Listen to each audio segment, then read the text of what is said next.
Into staff meeting. We have, I think, 4 things to cover today. I'll turn it over to the manager. Good morning, Chairman and Commissioner. You're correct, sir. We have 4 items today. Jim Weber is going to talk about the RAISE grant, letter of intent, basically, or letter of interest regarding the ARC 95 project. He'll go first. And then Chris Morales is going to talk about DOC board appointments. Brent Shelton's here to talk about TIF policy. And then Tanya will take us through, and we will talk about the federal platform. Again, we're getting to the final draft of that and have one more discussion about that and hopefully vote in a meeting coming up on the federal platform. So, Jim, you will start us off, and we'll go from there. Morning, Jim. Morning. Jim Weber, Director of Public Works. And this came up kind of quickly yesterday, but I think you're all aware that we've been working on a RAISE grant application for the ARC 95 project to start design and environmental assessment work on that project. It's a federal program that was part of the bill. It's originally was Tiger. I think it went to Infra. Now it's called RAISE. But there are funds in that program for design work, which is rare. So we had hired Trans Systems to help us prepare a grant application for that about 45 days ago. The applications are due Thursday by 4. But kind of a late development is that we do need to include a letter of commitment from the county for a local share. So it's 80-20 money that we're going after. The total is $6.125 million. We're saying that we'll provide the 20% match or $1.25 million. They call it a letter of commitment. We're not under contract, but it's something we have to have in here. So basically this letter that we've left to draft, if we need to change it, we can, but we've left you a copy of the draft letter. Just describes the project briefly, and that we're working with Derby and Hayesville and Mulvane. We also have Rose Hill working it. This is a project that's on the radar of the Transportation Coalition. In fact, it's been in a Tier 1 project with them for several iterations now. We've been on it for about 15 years as it's developed from an initial planning stage and keeps moving forward. It would connect Woodlawn through grade separated interchange at K15, get us over the top of the railroad crossing there, which is problematic, create a new crossing of the Arkansas River on 95th Street that would get us over to hit Hillside and onto Broadway. It would intersect with the KTA. It is likely that we'd end up with an interchange with the KTA as part of this project in the future. And so we're just asking that, I guess, I'm not asking for formal action, but we're going to ask the chairman to sign this letter, but be happy to make modifications to it or take a different approach if it seemed more appropriate. That's really all I need to tell you, I think. Have any questions I can help you with? Very good. Well, as you said, this is something that's been on the Transportation Coalition's radar. It's on the WAMPO radar. We've been working it for some time. I guess only got a couple questions. Right now, this is just saying that Sedgwick County, and that we're using it generically as Sedgwick County, will pay that other 20%. For example, Derby is now a Class 1 city. When we do things like on Kellogg and so forth, why the city of Wichita helps pay for that. In addition, we're going to go over K15 and over the Turnpike and so forth. So I would think the state would help us with some things. So I just want to clarify, this is not saying that the entire amount would come straight from Sedgwick County. We would talk to the other cities about participating in the state also, correct or not? No, that's right. This is another one of those projects that we're really working as a partnership. And I think we're taking the lead. We're saying as a lead role, we're committed to do this, but we would be reaching out to the other involved communities and to the state. I think they're a big player, potentially the railroad, to try to help with this if we get awarded the grant. And it's another one we won't find out till fall or later this year whether it's awarded. And as soon as it is, I'll be optimistic. We'll start putting all that together. So. Very good. Well, I don't have a problem with it on myself because this is something that we've been working for some time. I just wanted to clarify that this is kind of a generic statement, and we'll work the funding later on. Commissioner Cruz. So would there be a way to offer some clarification so that it is Sedgwick County as a whole rather than Sedgwick County government, and so Sedgwick County cities, Sedgwick County government, state of Kansas. I mean, I don't want it to get cumbersome, but I also don't want to assume this whole responsibility because it does say Sedgwick County. So what is a way to clarify exactly what Sedgwick County means? Do you see what I'm saying? Yeah, so I think I have a preference for leaving it as Sedgwick County at this stage because we need to be clear with the USDOT that there is I think it's better for us if it says we're responsible and knowing full well we're going to go work on other partnerships later than to have a sort of nebulous thing out there, we're going to bring these other people without going out and getting commitments from them to do it. But I can tell you that Clearwater, Hayesville, and Derby are all putting money in their CIPs, building up funds to do something with ARC 95. I mean, it's there. It's just at this stage, I prefer to keep it kind of generic if you're comfortable with that. Okay, I just want to make sure that we are, that we have a plan of how we will communicate this in the future to distinguish Sedgwick County government from Sedgwick County cities.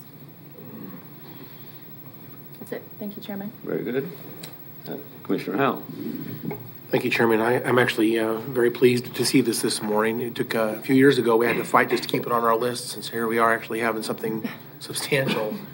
So there is hope for this, and I think this is a tremendous opportunity. And again, through the $1.25 million for Sedgwick County as it currently states that, I assume that we would be the lion's share of that funding, probably, maybe the state as well, but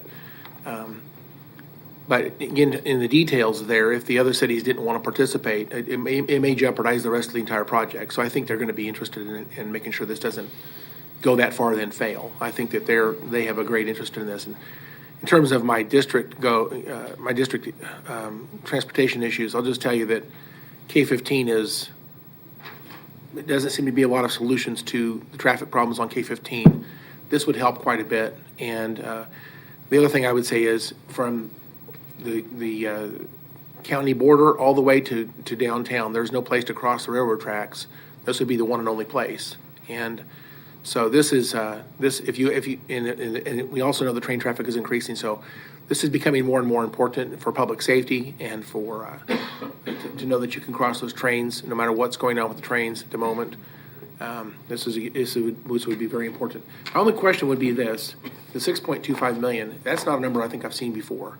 Does that take it from the interchange at K-15 all the way to Broadway? Where does it get us to? To Broadway. This is design and environmental assessment work. And so it's a big design project.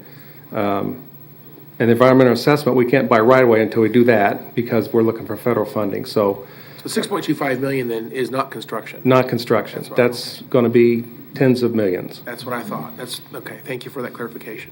Thank you, Chairman. Thank you. Any other questions? No. Commissioner Meitzner. Thank you, Mr. Chairman. Thank you. So, Jim, obviously been comments about the participation, which is, I agree that we can work that out. But so the planning project, I can't recall, was there a preliminary estimate about the capital cost of the whole project?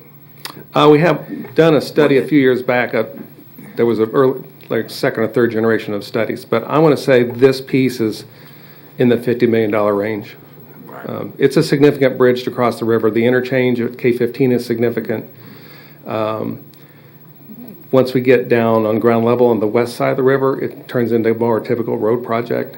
And the plan anticipates this runs all the way out to Clearwater at some point. That's surface transportation stuff. That's a much less significant problem to take care of. It could be done chunks at a time. This one is problematic in that you literally you don't have anything until you do this much. So it's a big piece. I anticipate this is going to be a 2 or 3 year process. At some point down the road, we get partners lined up and we go after. This same program would be able to be used for funding construction of the project, but you're still looking at 80-20 money. You got to come up with 20%, and so we're going to need partners at that point to really move it forward. So, right. Yeah, it is my history. I thought it was somewhere in the 100 million plus area because of bridges.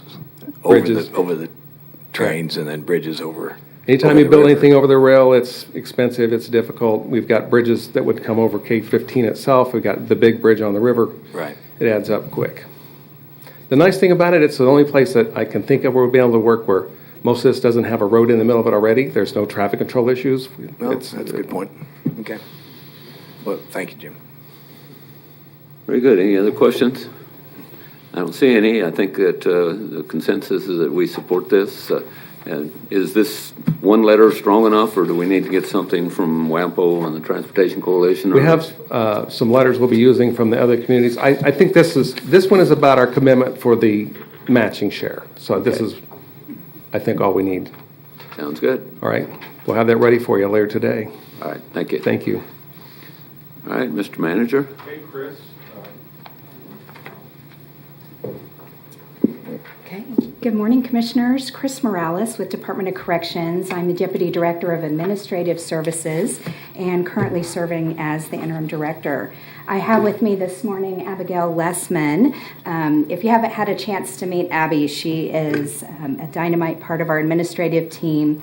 She works really hard on grant applications, which we'll be talking with you about later today. But she also manages the support for our advisory board.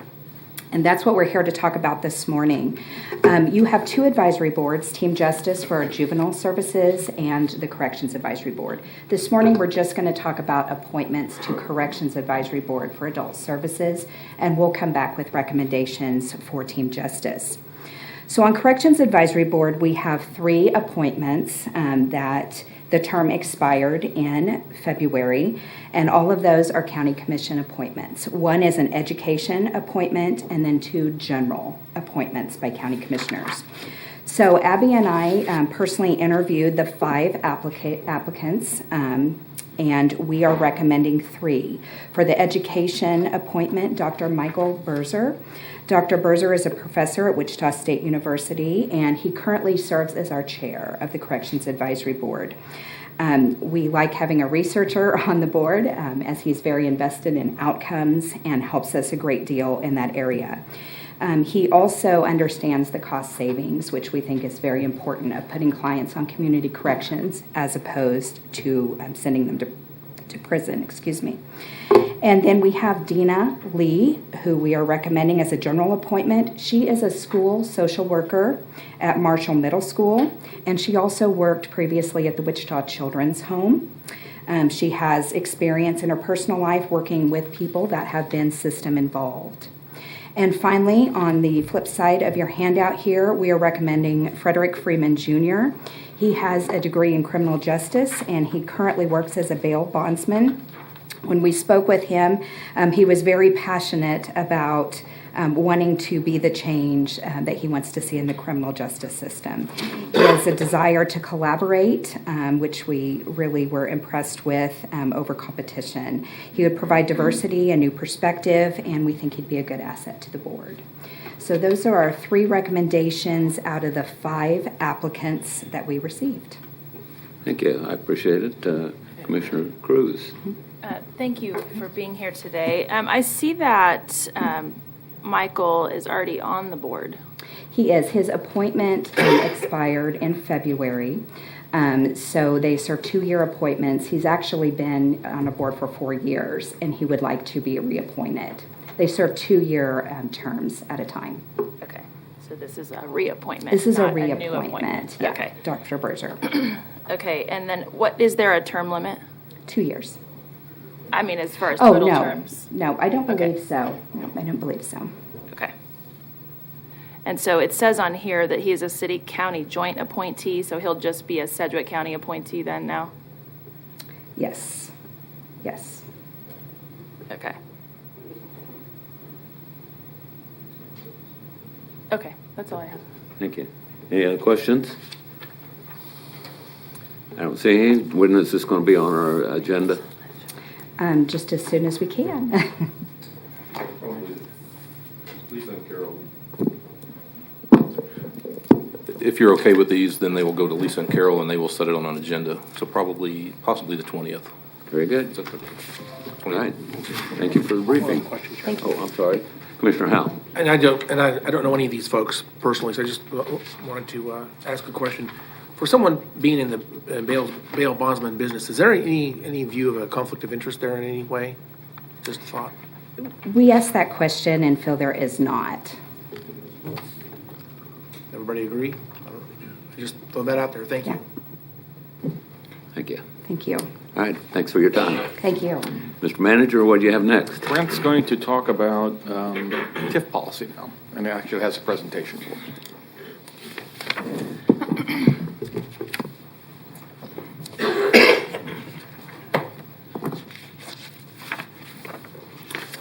Morning, Brent. Good morning, Chairman Dennis and Commissioners. Brent Shelton, Deputy CFO. This morning, we're going to spend some time just with a brief overview of tax increment financing, look at the governing documents that authorize the use of TIF, how it's deployed at the state level, and as well as those documents that are locally produced. So in terms of a bit of background, we have state statutes that were adopted in 1976. TIF has been used across the country since the 1960s, was established here in 1976. A lot of the nuts and bolts and the process of how a developer applies for tax increment financing and establishes a redevelopment district within a city is covered in the City of Wichita and Sedgwick County Economic Development Guidelines. And then when we are looking at a TIF and doing that review before it comes to you for approval or veto, we use the tax increment finance policy that was adopted by the Board of County Commissioners in 2008. And as we go through this, if you have questions, please interrupt me, because that's probably the best time to deal with those questions. Can we have that policy printed out while we're, Mm-hmm. Could someone print that out for us?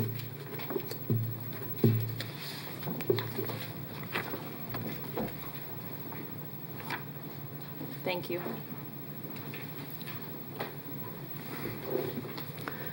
So just as a brief overview, tax increment financing is an economic development incentive tool that's used by cities. Counties do not have the authority to implement a tax increment finance district. And in the basic model, we freeze the tax base at the base year of the creation of the TIF district. Money is then spent by the city on some sort of infrastructure that's necessary to spur development. Incremental taxes are generated as a result of that development, used to pay for that infrastructure investment. And at the end of the life, when that's paid off, you've got an increased tax base that wouldn't otherwise be there without the TIF district. We've deployed another model in Sedgwick County on a couple of cases where we had a much broader area. And we weren't project specific, but there was an environmental contamination that needed to be remediated.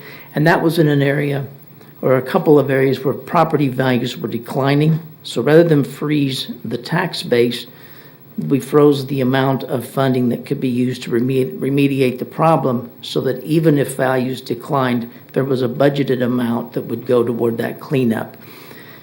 Over time, that cleanup results in increased property tax values, so that it's kind of like the same amount of icing on a cake, whether it's 1, 2, or 3-layer cake. But that's the environmental TIF process that's been used a couple of times. One of those has expired. It's gone its useful life. Another one's about 2 years away from that. Outlined in state statute and outlined in the guidelines that have been adopted by the City of Wichita, Sedgwick County, as well as a couple of other cities in the county, is the TIF process for establishing a redevelopment district and using tax increment financing. Once a project's been identified, a city is interested in doing this, they would establish a resolution or adopt a resolution and establish a date for a public hearing. The public hearing is held, and after receiving that public comment, the City Council may vote to establish the redevelopment district. Once that has been done, it starts a 30-day clock. within which both the county and the school district that are affected by that TIF district can vote to approve or can vote to veto the TIF district. If either of the two vote to veto it, the TIF district doesn't move forward at that point. Neither governing body has to hear it at that point. It can just be allowed to run the course of 30 days, and then the redevelopment district is established.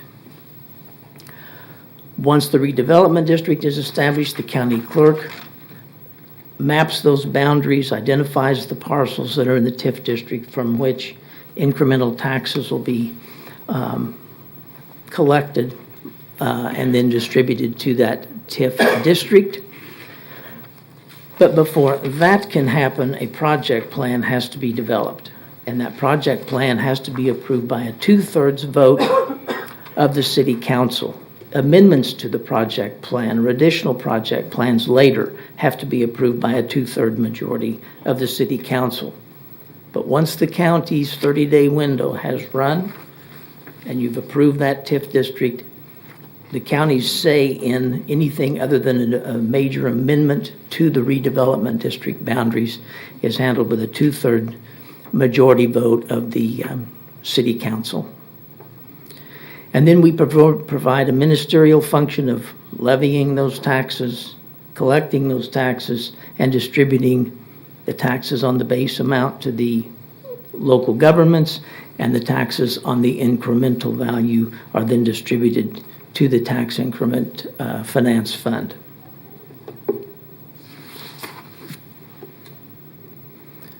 So what goes into the consideration of a TIF district? To begin with, if it's not statutorily eligible, it's not going to move forward. Now, there are a number of different ways that a specific area, geographic area, can be eligible for tax increment financing. The most common reference is that it's a blighted area.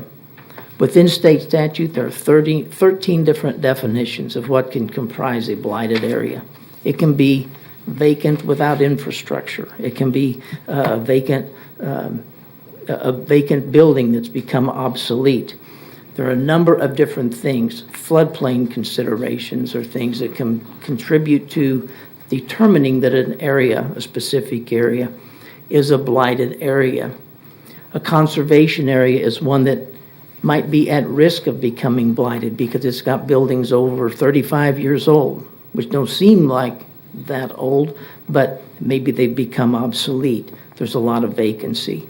An enterprise zone is an area that would benefit from economic development, would promote the general welfare of that community, and those were identified before 1992. So if an area was designated an enterprise zone, that can make it eligible to be in a TIF district. As I mentioned before, a 100-year floodplain, and that's been used on a couple of occasions to establish TIF districts in the county.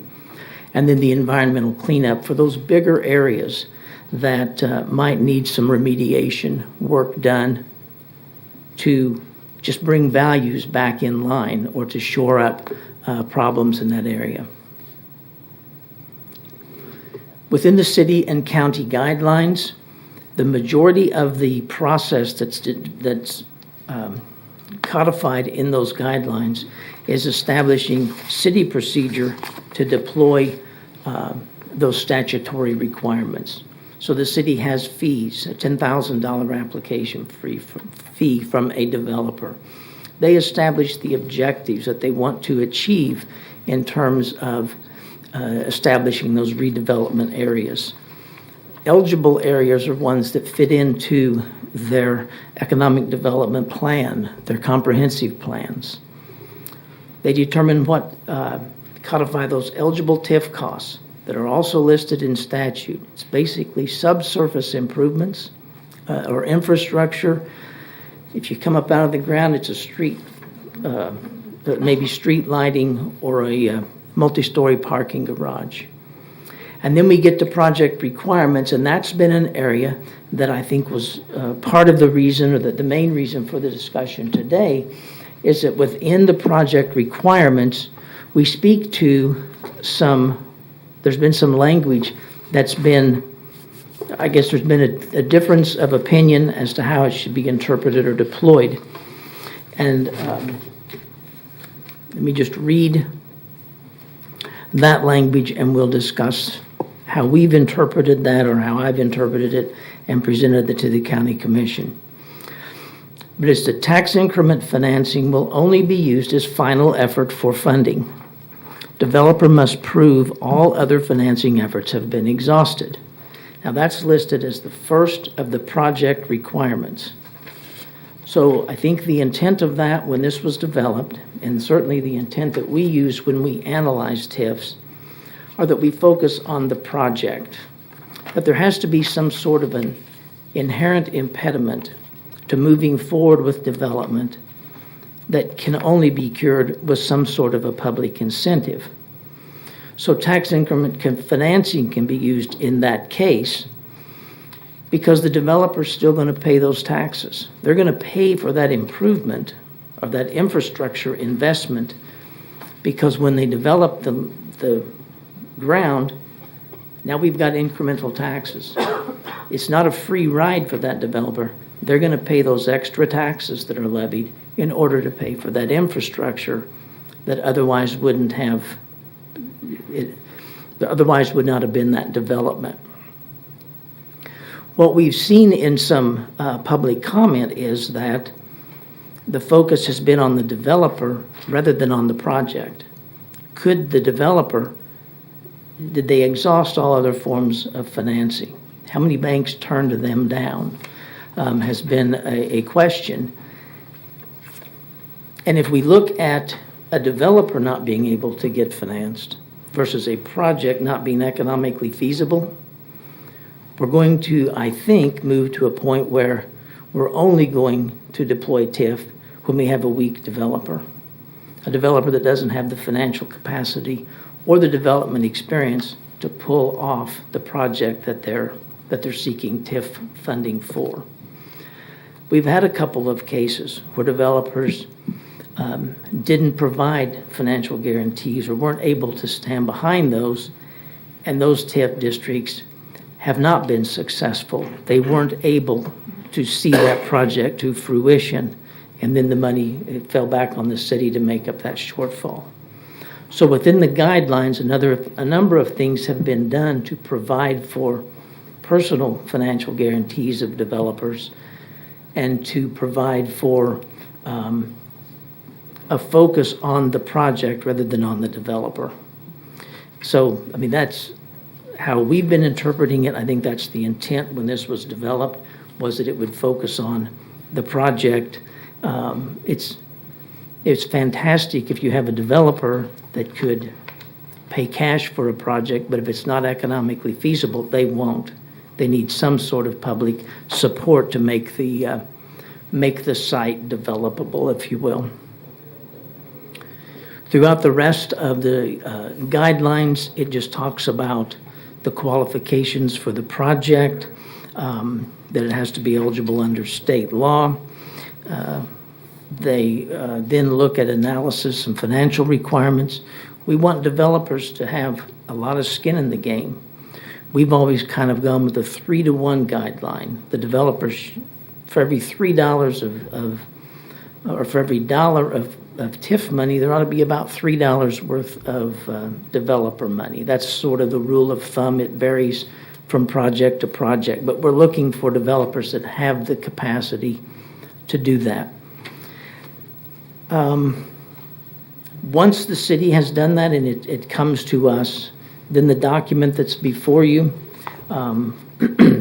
provides for the factors that the city or that the county looks at then to determine whether or not we would recommend approval of a redevelopment district and tax increment financing. And we have 5 factors that we look at. Will that potential loss of tax revenue hinder effective future delivery of public services? We want to know whether the project is economically feasible without a TIF. If we think it's economically feasible without a TIF, we recommend that would have adverse effect on the county. Why forego those incremental taxes if the developer could do it without that public funding support. Again, we want a strong developer that can put money into the project. We want to make sure that the benefits outweigh the costs to county government. And this process is, we do it in the sunshine. It's open process throughout. We want information from the city. If they don't provide us enough that we're satisfied, we would recommend that the TIF funding, that the county not participate or veto that project. So that's been a pretty quick, high-level overview. I would answer any questions or discuss comments that you might have. Thank you. Questions from the commission? Yes. So Commissioner Cruz. when the language was added to the guidelines, when was that language added to the guidelines? The very first must exhaust all. Those guidelines were approved in October of 2020 by the city and December of 2020 by the county commission. Okay, so if the language was added and there was so much confusion, what was the reason for adding it in? Well, the entire document was approved. And so the city went through, and if I speak specifically to those TIF requirements, they added requirements for personal financial guarantees. They added a number of requirements, the application fee, guidelines around if the application fee gets below $5,000, the developer replenishes it. It was just part of that original language that was part of those guidelines. Was that a public meeting?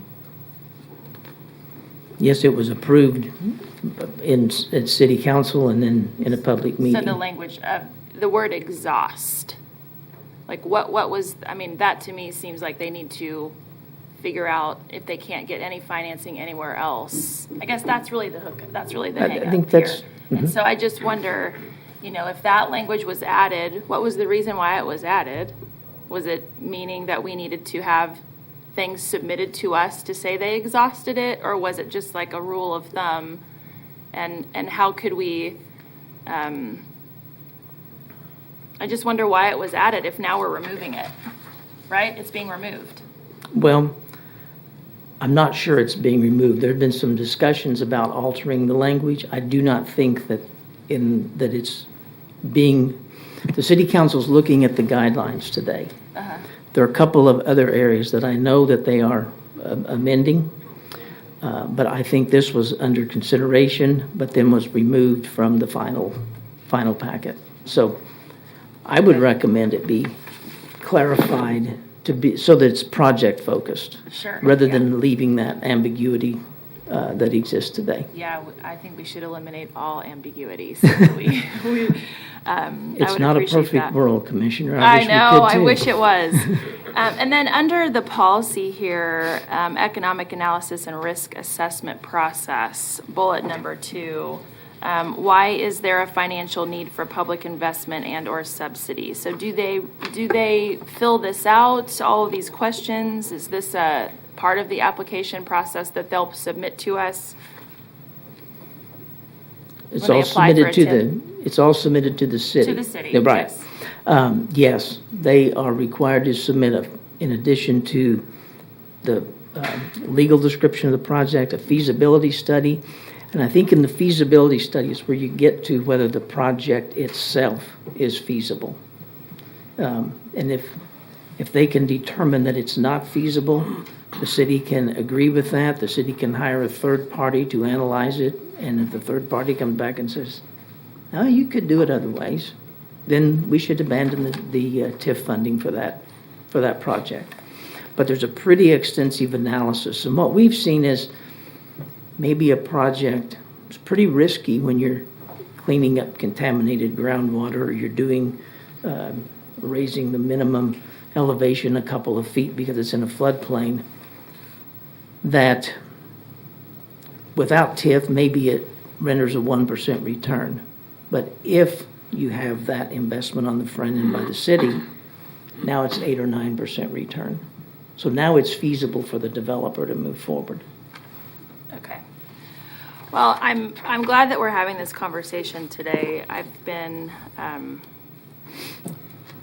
had some people reach out to me that are pretty upset about some of this, and I would like to make sure that we remove any ambiguity and make it as transparent as possible, this process, so that folks can understand what it's used for, why it's used, the necessary time that it should be used, but understand that our community doesn't grow without development happening. And that is an important part of growing the tax base, growing our community as a whole. So I guess I just want to make sure that we are above board, being transparent with our process. Because us sitting in this position, it's our responsibility to protect taxpayer dollars and be able to answer constituents' questions around process and policy. And so that's really the reason for the discussion today. But I guess I just want to know, if the language was removed, what is the process of just removing it and then having us vote on it? Or why weren't we involved in the discussion of removing the language as policymakers? Let me jump in here, Brent. So before the meeting today, I sent the city manager an email just to clarify what was on their agenda today, because I know they're discussing incentivizations.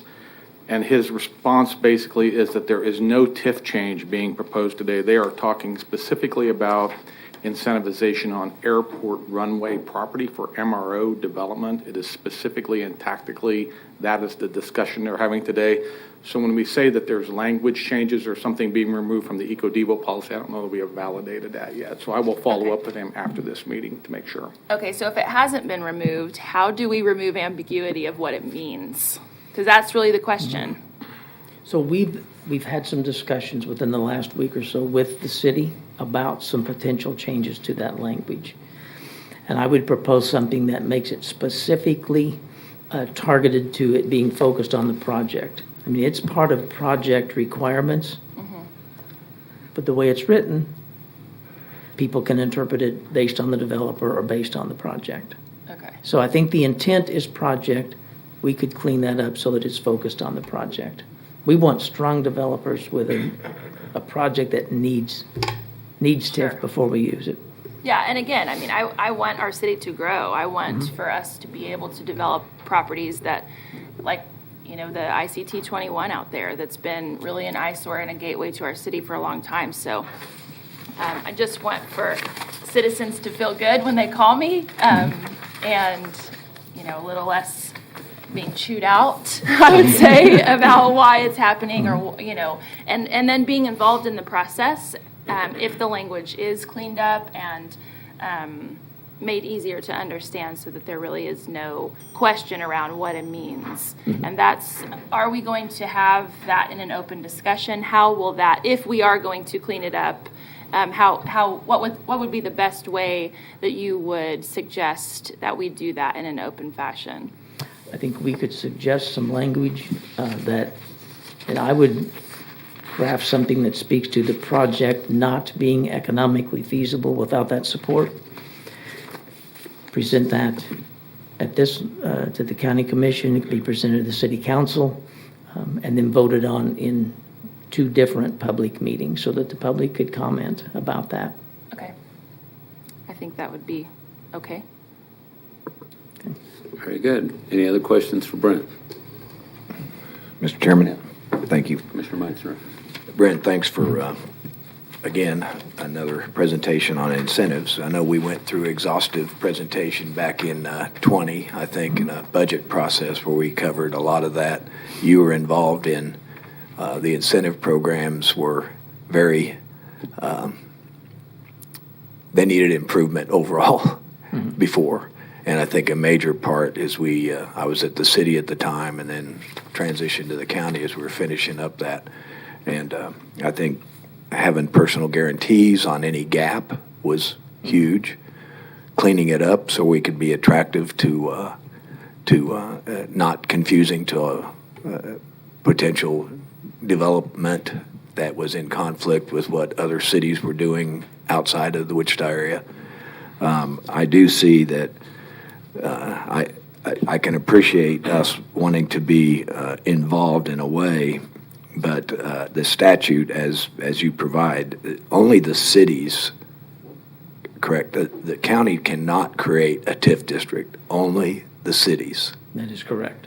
So the cities do all of the background, all of the work, and I know that our finance department is involved in a little bit at various stages, but I don't think that we have a say-so in the city's ability to go forward on a project or not. Correct, Commissioner. They, the economic development staff at the city will vet the developer. They will look at their financials. They will look at the feasibility of the project.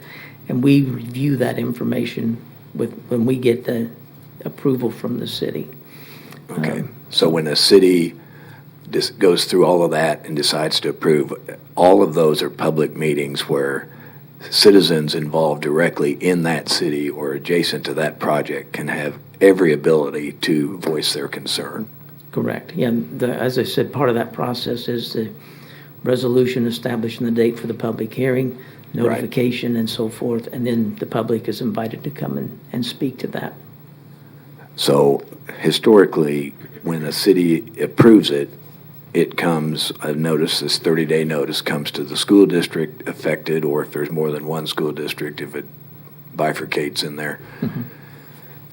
I'm not aware that the school districts have ever even, if they don't take it up, then it just passes with 30 days.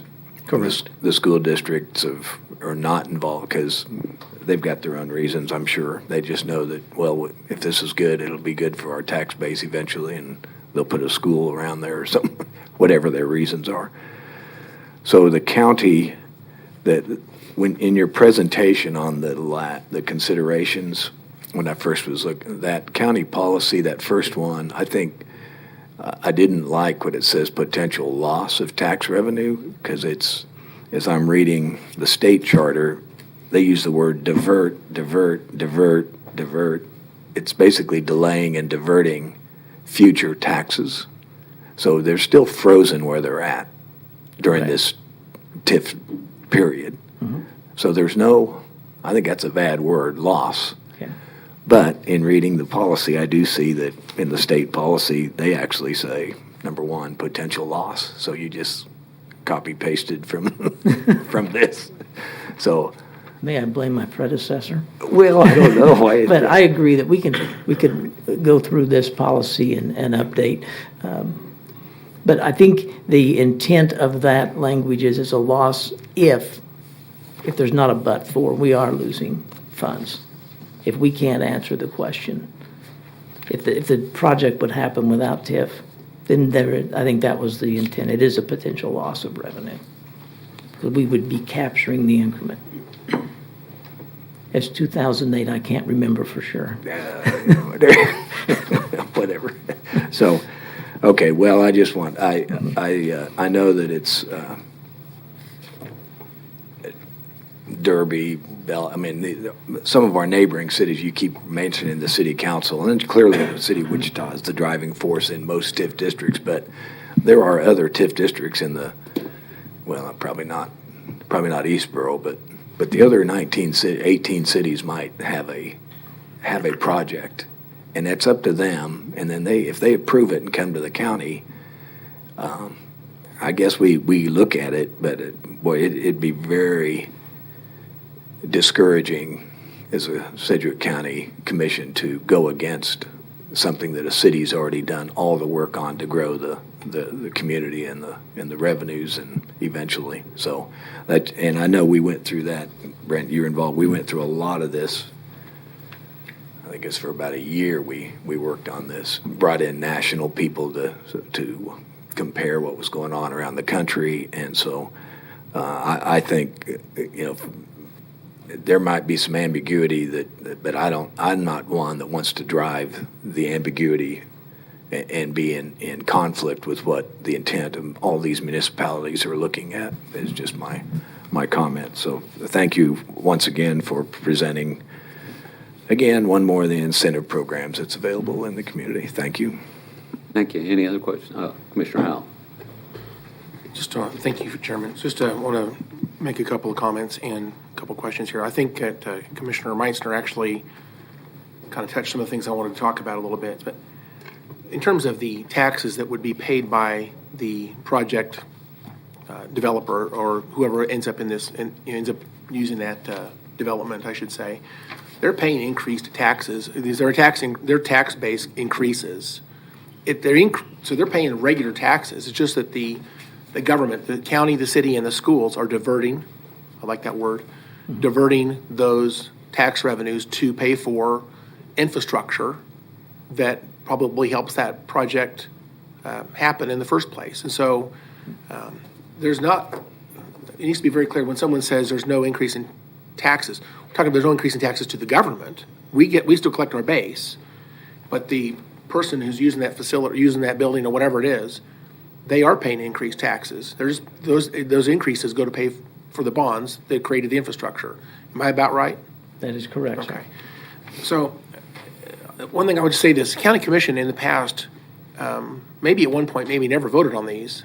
I think that it was almost assumed that we would always approve. I think the way that the schools do this, the schools have the option of voting, but they just don't. And the county commission, I think, for a long time, never really voted on these. And then there was a time where the county commission began to vote on these. And there was a couple of times where the county commission actually did go against a TIF that was promoted by a particular city. So, in fact, I can think of some projects in the past that failed because of that. So,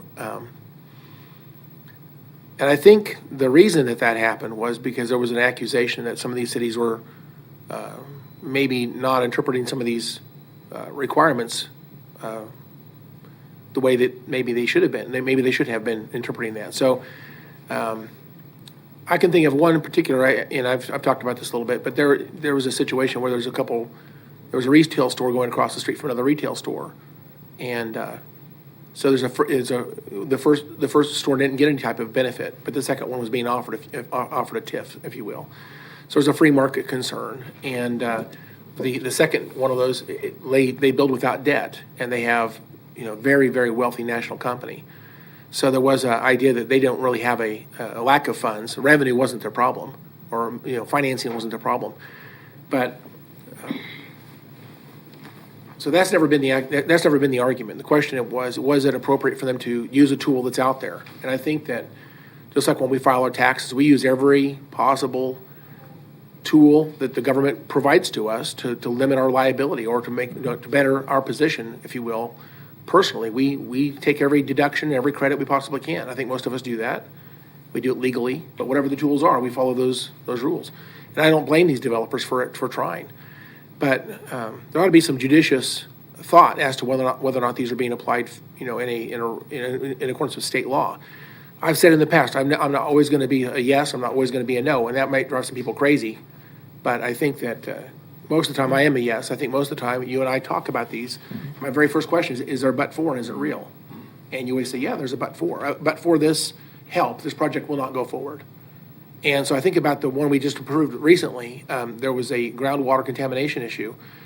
Those folks that are they're trying to do that development over there. If they have to deal with that groundwater issue and all that infrastructure on their own, they're never going to go forward. And that has sat there for decades, waiting for something to happen. I think it's a blight to the city because it's our front door. People come into the city and they see all this abandoned property, and I think that actually is very negative to our economic appearance for many other people that maybe want to come to Wichita. They see that as a very big blight on the city. So I think there was a reason why the city and the county, I think, wanted to see that move forward. Plus, there's jobs, there's revenue in terms of income taxes being paid for by people who get those jobs. There's sales taxes being paid for by people who earn that money and pay those things for things they purchase in the community. So economic development is not just property taxes; it's the whole package. It's the jobs, it's the construction, it's everything. So there's a win-win. I think if we didn't do that, it would not have gone forward. Had we got involved in this, it went forward. And had it not been for the TIF opportunity, that project would not have gone forward, I'm convinced. Mm-hmm. But was it because they couldn't get money, financing at the bank? I don't think that was ever the issue. I'm reading the state law references it in the first part of our policy here, well, the KSA 12-1770. There's no mention of exhausting all other options. It doesn't even say that at all. It's simply a tool that's outlined. It's a tool outlined by the state, and I think this idea of having to exhaust every other option is a great idea, perhaps, but it's not required by the state of Kansas. And so, if we go down that path, we are simply going to not engage a lot of these projects that might go forward. So again, I hate to be on the fence here, but some of these things make sense to me. Some of them don't, and I think that in the past, when the county's always approved everything, I didn't really like that policy. And if I've actually asked in the past, I think that there's been some thoughts about maybe not voting on some of these because they're a little bit controversial, perhaps, by some people. I think we need to vote on them. I like the fact that we bring them before the county commission, and I think we ought to have a discussion so the public knows what's going on. The transparency is important, and we have to articulate the reasons why we think this one makes sense, and we ought to be on record of supporting that. One other question: in the past, I have had a couple of comments and concerns about TIFs. One, I think sometimes they are abused by cities, but I think we've been very judicious on the county side, not allowing the abuse to happen so much, I think. But my concern is this: we have 3 jurisdictions that are giving up future tax revenue on property tax dollars. Mm-hmm. If any one of them was to vote no, then the project will not go forward in terms of the TIF district will not be approved. There has been a state law proposal that would allow for one of those jurisdictions to peel off, if you will, and the other 2 could still support that, and it could still go forward. Maybe it'd be a decision of the developer whether they wanted to go forward or not. Mm-hmm. That idea, I think, needs to be discussed and maybe understood and possibly even debated at the State House. I think there ought to be a way for a county to say, we're not going to support this, and a city to say, we still want to do it. And I think that ought to be, or a school to support that. I don't like the fact that it has to be all 3. So to me, that's a concern. The second part of this is, it seems to me that they can always reset the clock. They can always expand their project a little bit, 15 years in the future, and it actually resets the clock back to day one. I don't know that I like that either. And so there's a couple of tweaks to that law or to the way it works that I'm not a huge fan of, because I think some of these TIF districts, they never quite get to the end, and they continue to be reset and reset and reset. So to me, there ought to be another debate, another discussion by the governing bodies on whether or not those changes would reset those clocks or not. But to me, those are some caveats I think we ought to understand. I'll just say that,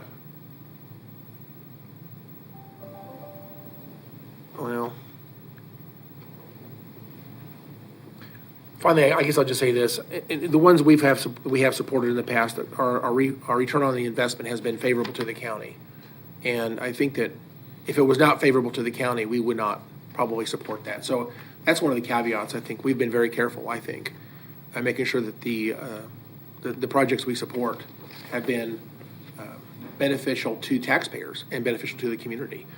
So the idea that we're allowing a developer to abuse taxpayers, that developers are getting rich on the backs of taxpayers, is absolutely not true. I think that needs to be cross-checked. So thank you for the chance to speak, Chairman. Thank you. Any other questions? Seeing none, thank Brent. Appreciate it. Mr. Manager, what do we have next? Chairman, Tanya's going to go over the latest rendition of the 2022 federal agenda, and just have commissioners take another look at that. And the last time we discussed this was probably 2 or 3 weeks ago. The commissioners had some questions. I think she has some answers for today, so she wants to report back. Morning, Tanya. Morning, Chairman and Commissioners. Tanya Cole, Assistant County Manager.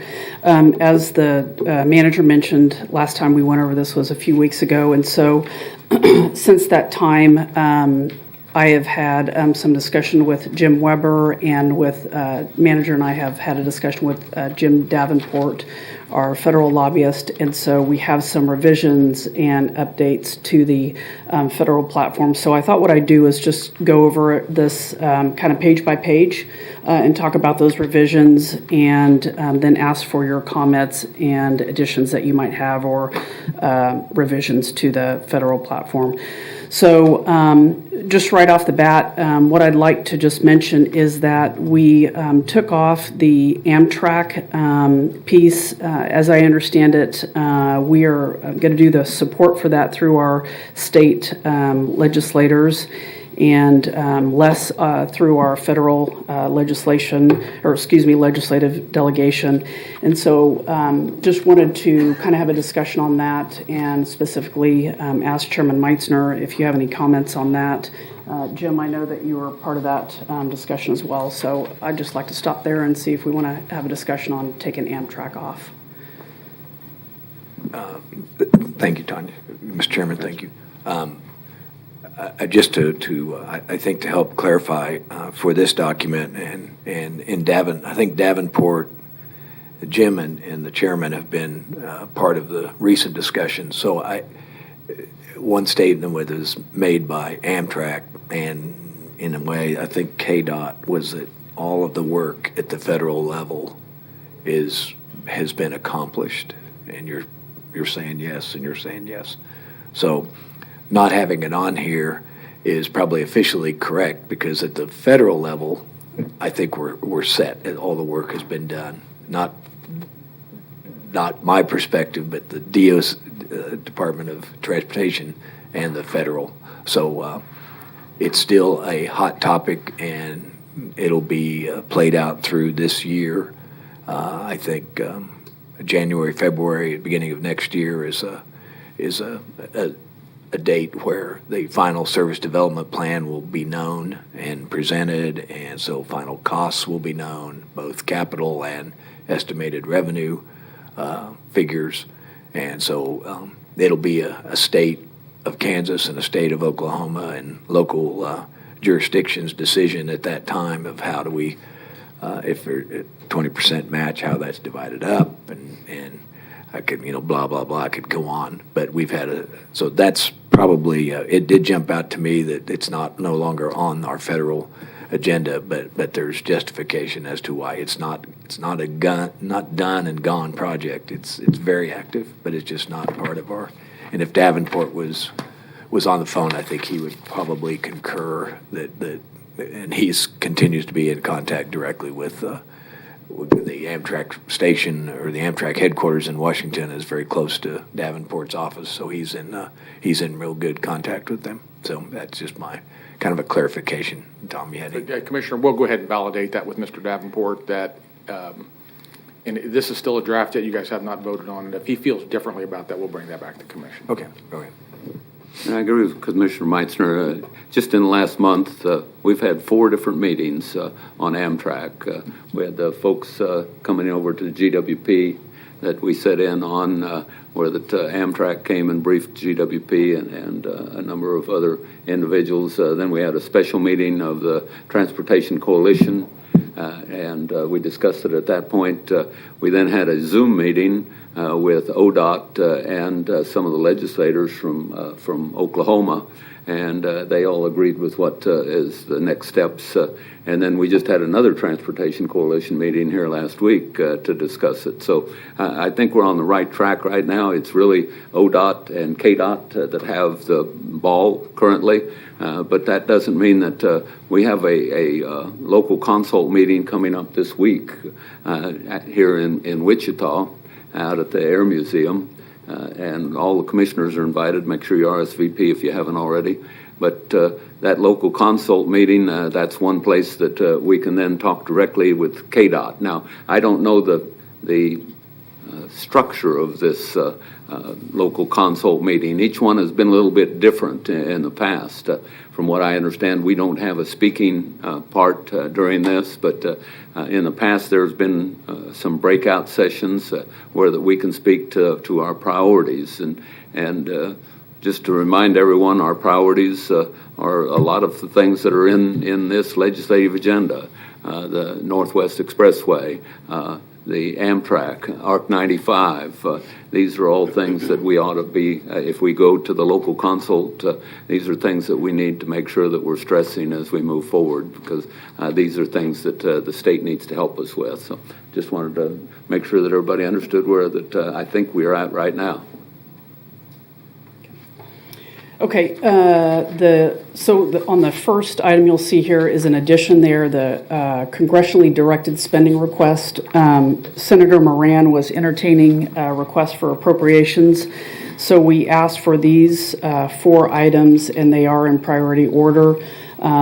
Bridge replacement on 151st Street West over the Nenaska River is item number 1. The second one is reconstruction of 151st Street West between 53rd Street North and Highway K96. The third item is reconstruction of south half mile of 135th Street West between 53rd and 61st Street North. And then the last one being funding for the county's Public Safety Preparedness Warehouse and Emergency Operations Center, EOC. The next item is Northwest Wichita Expressway. We did change the name there from bypass to expressway as requested. That has been updated by... Just a moment. Sure, sorry.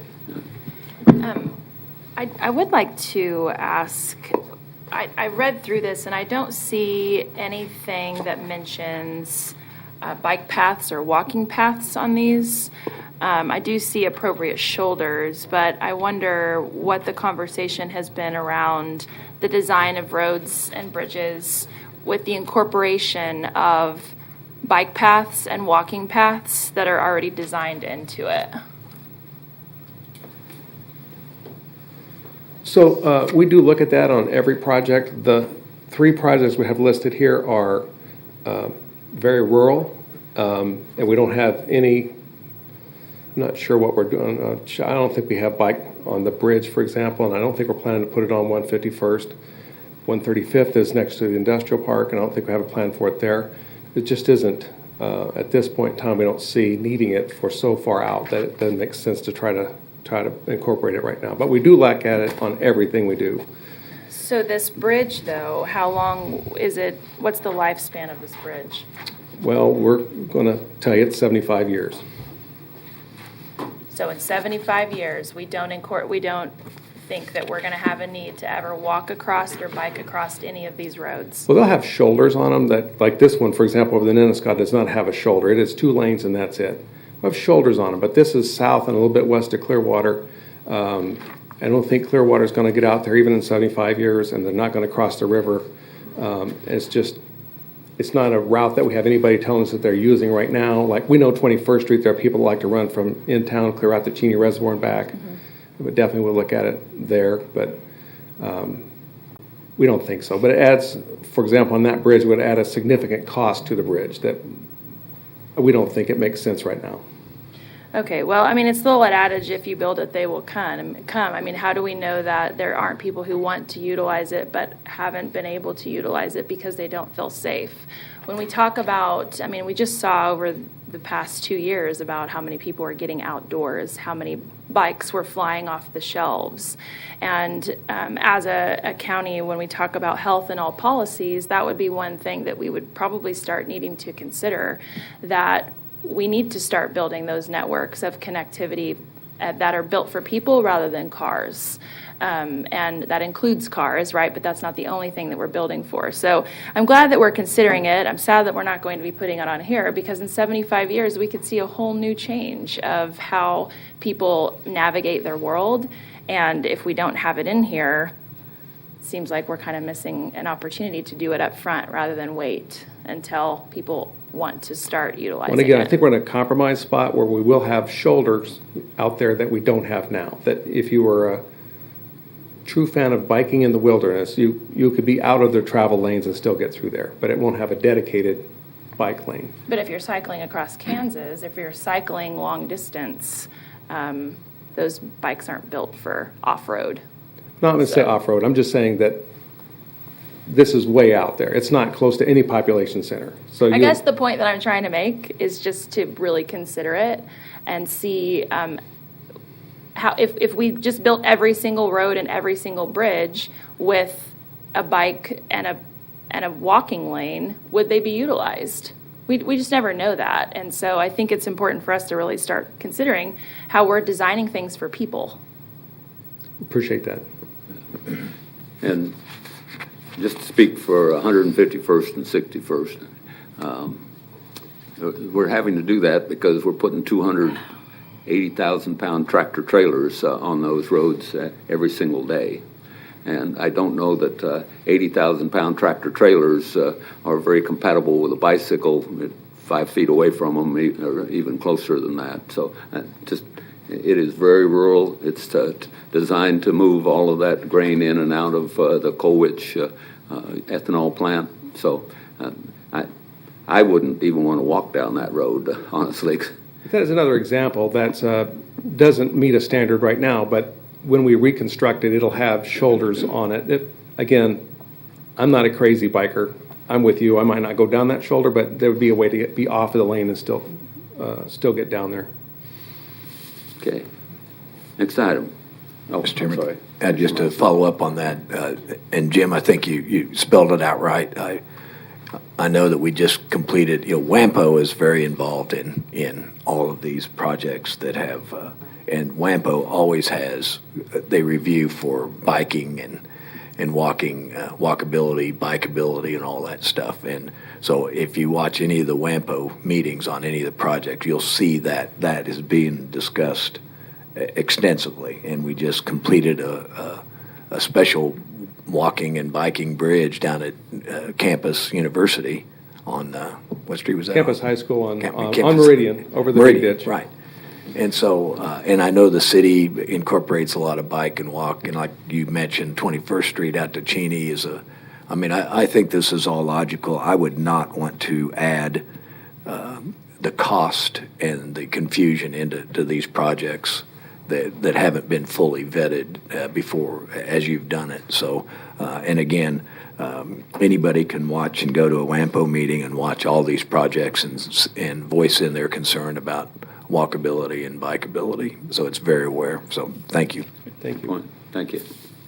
All right, Tanya, what's next? Okay. We did update Northwest Wichita Expressway, as I mentioned. The next item is Dry Creek Overflow Detention Facility. Jim Weber did add the edits and updates to that item, and that is a carryover from last year. Back on the Expressway, are we looking at that mega grant? Yes, thank you for mentioning that. The manager did talk to Jim Davenport, and he is working with Jim Weber and Lindsay Poe-Rousseau to apply for a grant, and I might hand that over to the manager if he has anything he wants to add to that.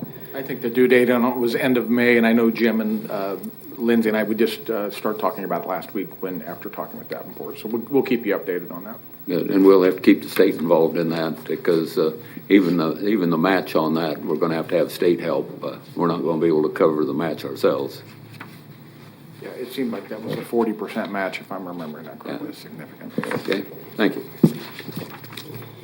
Okay, anything on Dry Creek Overflow Detention Facility? Okay. And then the next item's health and social services legislation. The only thing that I might add to that, in talking to Jim Davenport, the item at the bottom, rescind CMS vaccine mandate, that was an addition. We had a conversation with Jim, and he said that we would need to add background information to that. So that was a request that we added by a commissioner. So if we want to have a discussion on what kind of background information we want to add to that.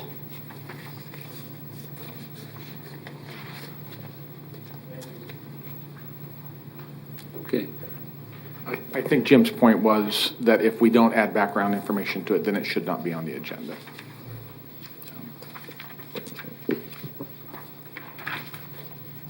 Okay, move forward. Okay.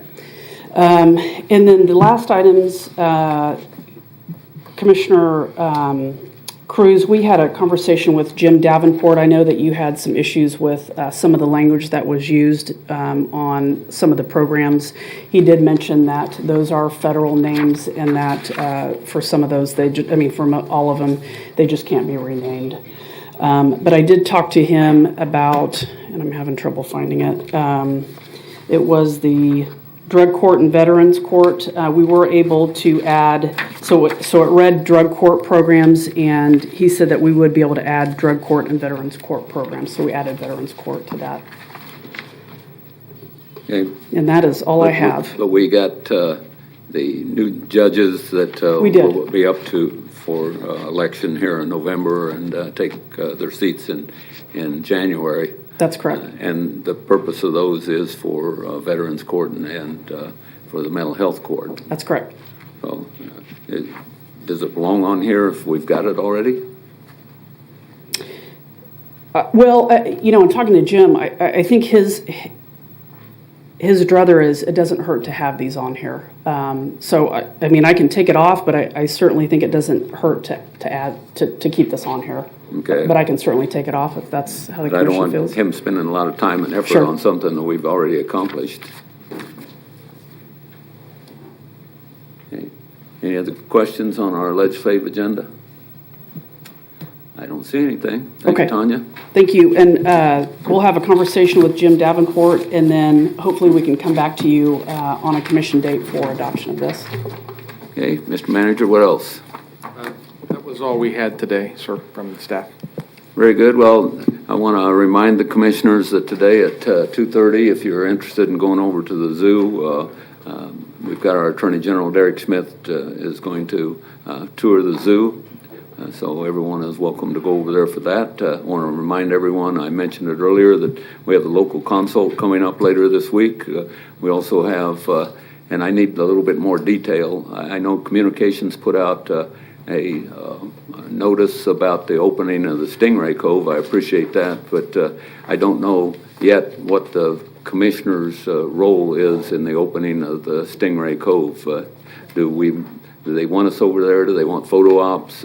I don't know where we're at, so I need some clarification from our folks. Looks like Nicole has clarification.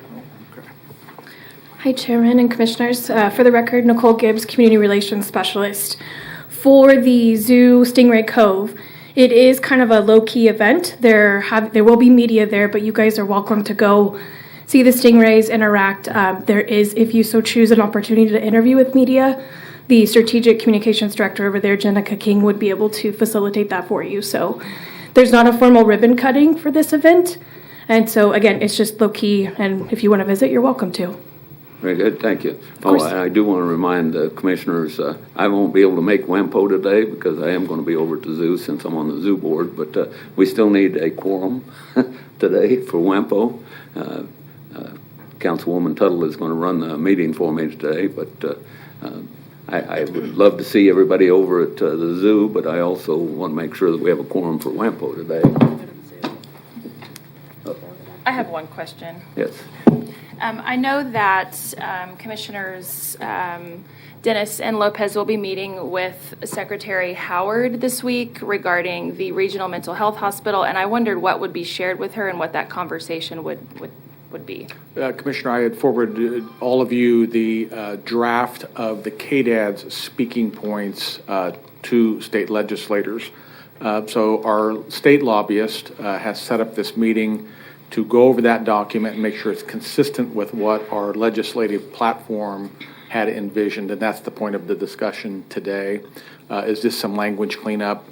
After that meeting is over, I will send another note out to all commissioners summarizing, but that's all we're really trying to get accomplished today is just clean up the language of what points we want to take forward as we go into omnibus budget at the state, what message we want to put forward as far as the local mental health hospital. And when will the Spark Committee make final recommendations? Do we know? I'm looking for Lindsay, but I had heard fall. Lindsay, do you have anything different than that? Okay. So what was the update around WSU's initiative around their health sciences center? Was that decided? I know that they had pushed it back, but I thought that it was a couple of weeks out before they were going to make the decision. I don't have any information on that today. What was pushed out? Well, they were asking for, I think, $30 million, right? Well, they were asking for 60, if I'm remembering correctly, $60 million from Spark and $30 million from Base. Right, that's right. Excuse me. Okay, so what is the base grant? Do we have any updates on that? Lindsay, do you know when base grant is going to be awarded? No, they had sent out a note that they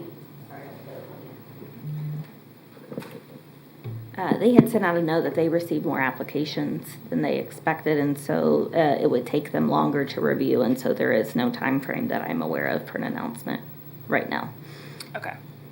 Okay, those are my questions. Thank you, Chairman. Thank you. Any other questions today? Okay. Well, staff, I'm glad we're back. Does anyone from staff have anything that they'd like to bring up today? Well, it's good to see all your faces out there where we can bring it up to staff. Thank you all. If nothing else, we're adjourned.